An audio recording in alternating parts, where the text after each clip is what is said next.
അസ്സലാമു അലൈക്കും വറഹ്മത്തുള്ളാഹി. പ്രിയമുള്ള സഹോദരങ്ങളെ, പാമ്പുകടിയേറ്റുള്ള മരണങ്ങളും അപകടങ്ങളും വർദ്ധിച്ചു വരുന്നു എന്ന വാർത്തകൾ നാം ദിവസേന കേട്ടുകൊണ്ടിരിക്കുന്ന ഈ സാഹചര്യത്തിൽ ഏറെ ജാഗ്രത പാലിക്കേണ്ട സമയമാണിത്. മുൻകരുതലുകൾ എടുക്കുന്നതോടൊപ്പം തന്നെ വിശ്വാസികളായ നമ്മൾ അള്ളാഹുവിൻ്റെ സംരക്ഷണം തേടുകയും വേണം. ഇത്തരം വിഷജന്തുക്കളുടെ ഉപദ്രവങ്ങളിൽ നിന്ന് കാവൽ ലഭിക്കാൻ നബി സല്ലല്ലാഹു അലൈഹി വസല്ലമ തങ്ങൾ പഠിപ്പിച്ചു തന്ന അതിശക്തമായ ഒരു പ്രാർത്ഥനയുണ്ട്. അഊദു ബികലിമാത്തില്ലാഹി തമ്മാത്തി മിൻ ശർരി മാ ഖലഖ്. അള്ളാഹു പടച്ച എല്ലാ വസ്തുക്കളുടെയും തിന്മകളിൽ നിന്ന് അവൻ്റെ പൂർണ്ണമായ വചനങ്ങളെ മുൻനിർത്തി ഞാൻ അഭയം തേടുന്നു എന്നാണ് ഈ പ്രാർത്ഥനയുടെ അർത്ഥം.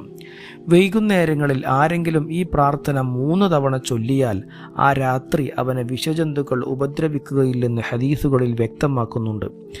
നാം വീട്ടിലായിരിക്കുമ്പോഴോ യാത്രകളിലോ കാടോ പുല്ലോ നിറഞ്ഞ ഇടങ്ങളിലോ ഈ പ്രാർത്ഥന വിശ്വാസത്തോടെ ചൊല്ലുന്നത് ശീലമാക്കുക. അതോടൊപ്പം വീടും പരിസരവും വൃത്തിയായി സൂക്ഷിക്കാനും രാത്രികാലങ്ങളിൽ വെളിച്ചമില്ലാതെ പുറത്തിറങ്ങാതിരിക്കാനും നാം ശ്രദ്ധിക്കണം.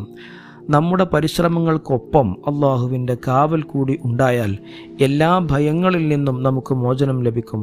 അള്ളാഹു നമ്മെയും നമ്മുടെ കുടുംബത്തെയും ഇത്തരം അപകടങ്ങളിൽ നിന്നും വിഷജന്തുക്കളുടെ ഉപദ്രവങ്ങളിൽ നിന്നും കാത്തുരക്ഷിക്കട്ടെ. ആമീൻ. അസ്സലാമു അലൈക്കും വറഹ്മത്തുള്ളാഹി.